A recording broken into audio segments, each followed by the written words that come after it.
亲爱的朋友们，这里是听广播学英语频道。今天我们节目的题目是移民问题在马萨诸塞州政坛掀起波澜。节目中讨论了移民涌入马萨诸塞州如何加剧了围绕移民问题的政治辩论，共和党人呼吁修改州政府的庇护权法律，而民主党人则主张联邦政府提供支持来解决这一问题。好了，现在就让我们一起听一下广播吧。I'm Darrell C.Murphy, and you're listening to The Common.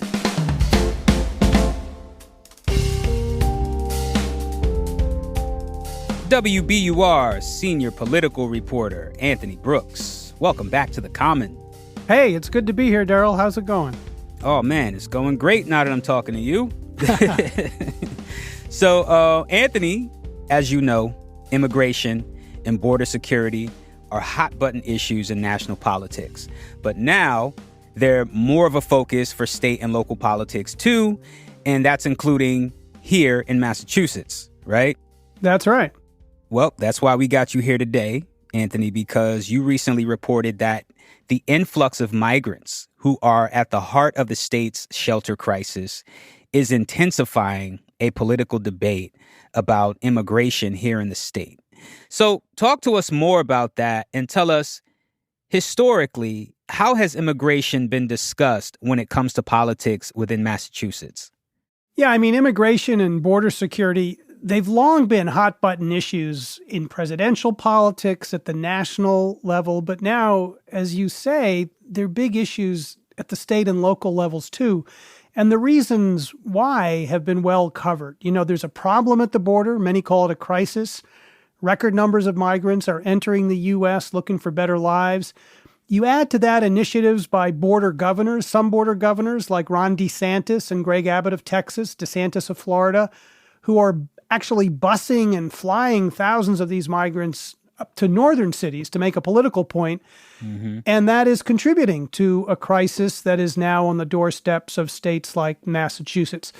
And the challenge here is where and how to house these families. We have a right to shelter law that requires the state to provide shelter for all families in need. But because of the influx of migrants, Governor Maura Healey had to put a cap on the number of families that the state could house and institute a wait list. Meanwhile, efforts in Washington to fix this failed because Republicans, encouraged by former President Donald Trump, killed a bipartisan immigration deal that would have done a number of things, including shutting the border, reforming the asylum system, and sending tens of millions of dollars to help states like Massachusetts. But without help from the feds, Massachusetts is pretty much dealing with this on its own. And so here we are today. Now, didn't the governor address the failure of that legislation? Yes, she appeared at a hearing on Beacon Hill and testified with a lot of frustration about the breakdown in Washington to address this issue. And I think we've got a little bit of tape of her expressing that. I've called the White House. I've called Congress.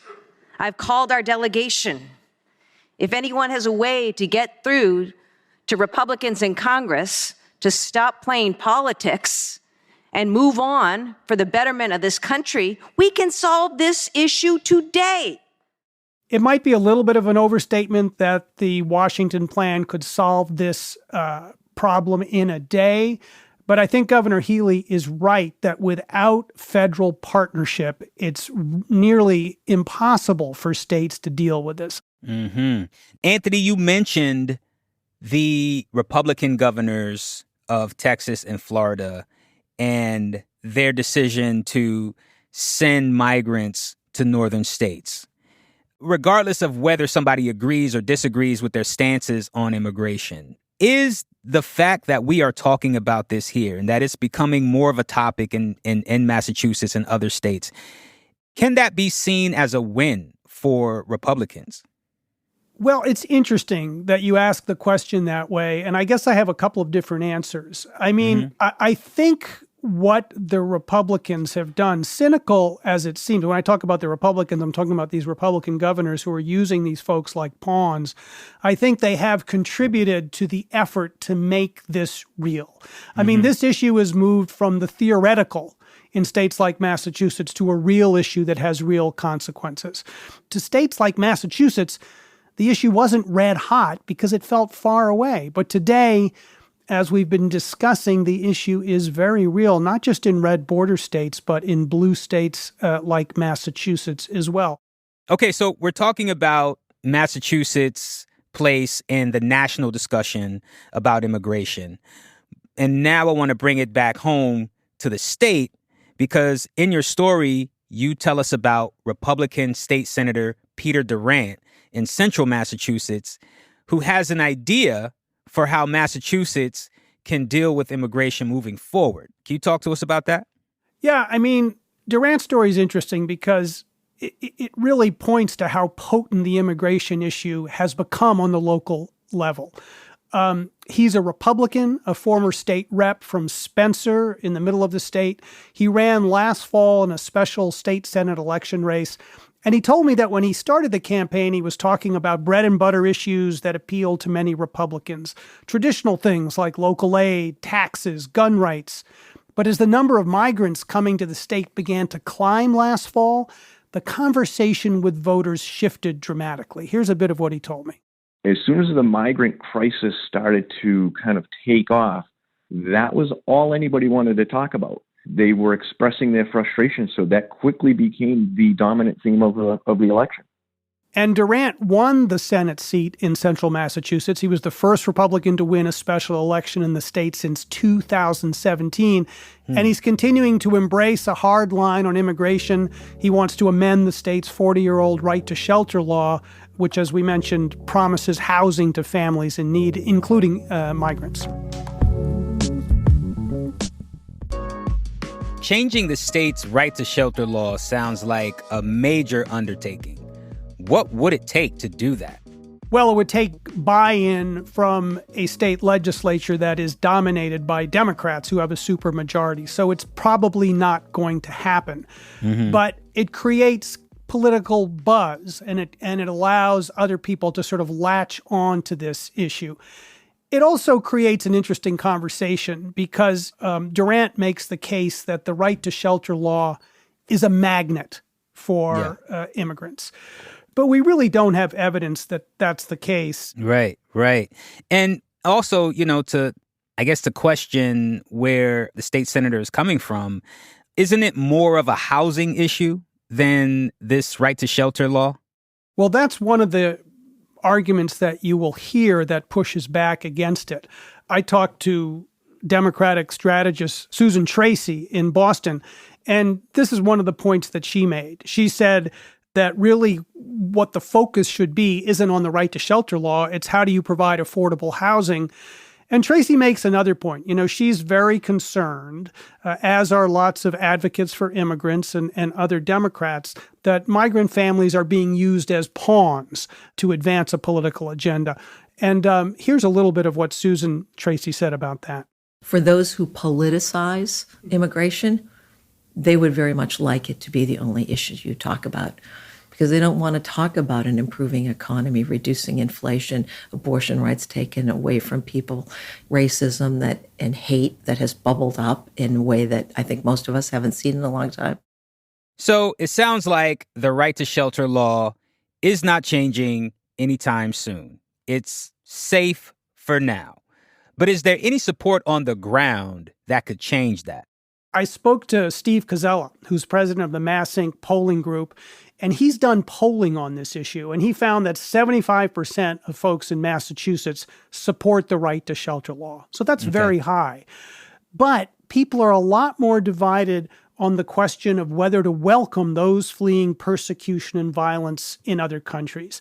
And when you put the question that way, people were roughly split. And a lot of people said, I don't know. So there's a lot of nuance and ambiguity around people's views of this particular issue. Well, with that, Anthony, I want to bring it here to Boston, right, as an example of this issue playing out at the local level. The state recently designated the Melnea Cass Recreational Complex in Roxbury as an overflow site for its shelter systems to help with the families who are looking for a place. And that seems to be causing some friction for some residents, right? Yeah, I mean, that decision by Governor Healy really did spark controversy in the neighborhood. Boston Mayor Michelle Wu initially expressed concern about the plan on WBUR, in fact, suggesting it wasn't fair to Roxbury. She eventually got behind the plan, but on the day that city and state officials toured the Cass Recreation Center in Roxbury, there were protesters outside. I wouldn't call it a huge group of protesters, but they were there. One of them held a sign that said, "Why Roxbury? Try Wellesley." And we heard from some neighborhood folks who said accommodating the immigrants in Roxbury takes away resources from this community. But the interesting thing about that protest and the pushback is I'm not sure I remember the last time that I was in a neighborhood like Roxbury where folks were protesting against a Democratic governor's policy. And this is just an indication of how raw this issue is and how potentially controversial it is. Well, it sounds messy, Anthony, and I wonder, as we edge closer to the November election, how do you expect to see this intensify in Massachusetts? I expect that some people will continue to use it and run on it. I'll note that Jeff Deal, a Republican who has lost bids for the state Senate, the U.S. Senate, in a 2022 campaign for governor, is now placing immigration front and center in his run for the Republican State Committee. In a recent fundraising letter, he attacked Governor Healy for closing the Roxbury Community Center for the purpose of housing the migrants.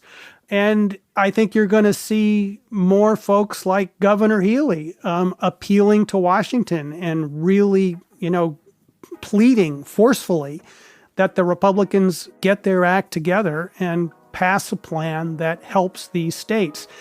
And if they don't, Democrats are going to be able to use this issue, perhaps effectively, against Republicans. Got it. Well, Anthony, thank you so much for coming through and talking to us about this. We really appreciate it. Well, it's always a pleasure to talk with you, Darrell. Thanks for having me.